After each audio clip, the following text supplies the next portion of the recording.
Exam capsule.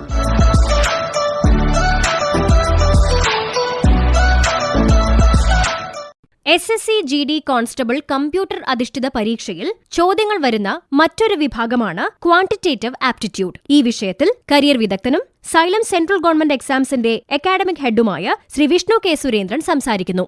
ഈ എപ്പിസോഡിൽ നമ്മൾ പറയാൻ പോകുന്നത് പല ആൾക്കാരുടെയും ജീവിതത്തിൽ തന്നെ വില്ലനായി മാറിയിട്ടുള്ള അല്ലെങ്കിൽ വില്ലനായി നിലകൊള്ളുന്ന കണക്കിനെ പറ്റിയാണ്. പക്ഷെ നമുക്ക് മത്സര പരീക്ഷകൾ ഒഴിച്ചുകൂടാൻ സാധിക്കാത്ത ഒരു പ്രധാനപ്പെട്ട മേഖലയാണ് ഈ കണക്കെന്ന് പറയുന്നത്. SSC GD കോൺസ്റ്റബിളും അതിൽ നിന്നൊട്ടും വ്യത്യസ്തമല്ല. ഇവിടെയും നമുക്ക് കണക്ക് അല്ലെങ്കിൽ ക്വാണ്ടിറ്റേറ്റീവ് ആപ്റ്റിറ്റ്യൂഡ് നമുക്ക് പഠിക്കാനുണ്ട്. പക്ഷേ എലമെന്ററി മാത്തമാറ്റിക്സ് എന്ന് മാത്രമേ നമ്മൾ ഇതിനെ സാധാരണഗതിയിൽ വിളിക്കാറുള്ളൂ. 10ാം ക്ലാസ് വരെ നമ്മൾ പഠിച്ചിട്ടുള്ള ടോപ്പിക്കുകൾ മാത്രമേ ഈ മത്സര പരീക്ഷകളിലെ ക്വാണ്ടിറ്റേറ്റീവ് ആപ്റ്റിറ്റ്യൂഡിൽ ചോദിക്കാറുള്ളൂ. പക്ഷേ നമ്മളുടെ ഉള്ളിൻ്റെ ഉള്ളിൽ ഒളിഞ്ഞിരിക്കുന്ന ആ പേടി അല്ലെങ്കിൽ ആ ഭയമാണ് നമ്മളെ ഈ കണക്കെന്ന് പറയുന്ന സബ്ജക്റ്റിനെ നമുക്ക് അപ്രോച്ച് ചെയ്യാൻ നമുക്ക് ഒരു മുന്നിലൊരു തടസ്സമായിട്ട് നിൽക്കുന്നത്.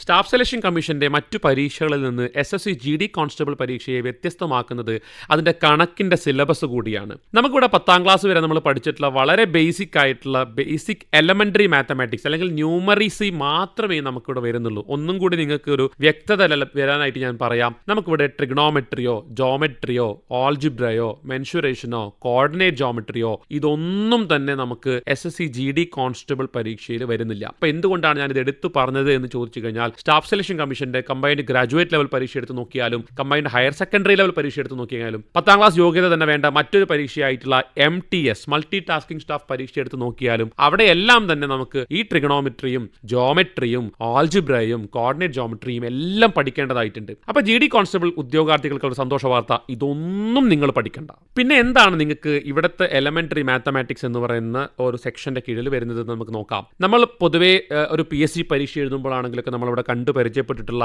ശതമാനം, പിന്നെ നമ്മളെ പെർസെൻറ്റേജ് അല്ലെങ്കിൽ നമ്മളെ റേഷ്യോ ആൻഡ് പ്രപ്പോർഷൻ, അംശബന്ധവും അനുപാതവും, പിന്നെ നമ്മളെ ആവറേജ് ശരാശരി, ലാഭവും നഷ്ടവും, പിന്നെ നമുക്ക് ടൈം ആൻഡ് ഡിസ്റ്റൻസ്, ട്രെയിനിൻ്റെ ചോദ്യങ്ങൾ, ബോട്ടും നദിയും തമ്മിലുള്ള ചോദ്യങ്ങൾ, നമ്പർ സിസ്റ്റം, വ്യുൽക്രമം ബന്ധപ്പെട്ട ചോദ്യങ്ങൾ, പിന്നെ നമ്മളെ ഡെസിമൽസ് ബന്ധപ്പെട്ട ചോദ്യങ്ങൾ, ഇത്തരത്തിലുള്ള ഏതൊരു ഉദ്യോഗാർത്ഥിക്കും എളുപ്പത്തിൽ മനസ്സിലാക്കാൻ സാധിക്കുന്ന ബേസിക് എലമെന്ററി മാത്തമാറ്റിക്സിൽ നിന്നുള്ള ചോദ്യങ്ങൾ മാത്രമേ നമുക്ക് SSC GD കോൺസ്റ്റബിൾ പരീക്ഷയിൽ വരികയുള്ളൂ.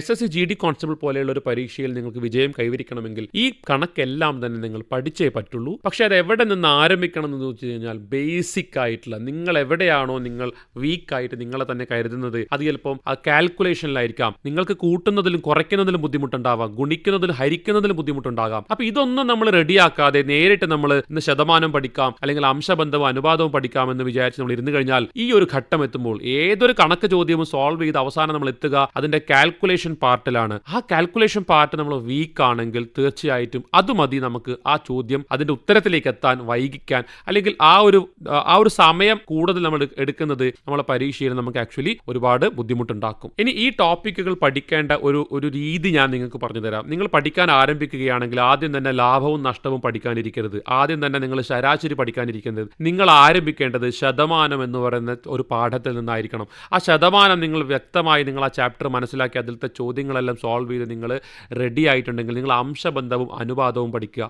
അതിനുശേഷം നിങ്ങൾ കൂട്ടുപലിശ അല്ലെങ്കിൽ കൂട്ടുപലിശന് മുമ്പ് ആദ്യം സാധാരണ പലിശയിലോട്ട് പോകണം. ആ പലിശ അല്ലെങ്കിൽ പലിശ കാണുന്ന രീതിയും കാര്യങ്ങളൊക്കെ നിങ്ങൾ പഠിക്കണം. എന്നിട്ട് നിങ്ങൾ ശതമാനം പഠിക്കണം. ഇത്തരത്തിൽ എഗെയിൻ ഞാൻ പറയാം, നിങ്ങളുടെ കാൽക്കുലേഷൻ സ്പീഡ്, നിങ്ങൾ കണക്ക് കൂട്ടുന്നതിലും കുറയ്ക്കുന്നതിലും നിങ്ങളുടെ സ്പീഡ് അത് നിങ്ങൾ തീർച്ചയായിട്ടും അതായിരിക്കണം ആദ്യം നിങ്ങൾ ചെയ്യേണ്ടത്.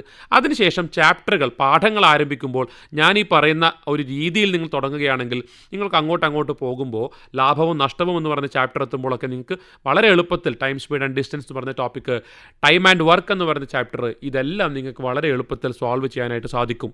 ക്വാണ്ടിറ്റേറ്റീവ് ആപ്റ്റിറ്റ്യൂഡ് എന്ന വിഷയത്തെക്കുറിച്ചാണ് കരിയർ വിദഗ്ധനും സൈലം സെൻട്രൽ ഗവൺമെന്റ് എക്സാംസിന്റെ അക്കാഡമിക് ഹെഡുമായ ശ്രീ വിഷ്ണു കെ സുരേന്ദ്രൻ എക്സാം കാപ്സ്യൂളിന്റെ ഇന്നത്തെ എപ്പിസോഡിൽ സംസാരിച്ചത്.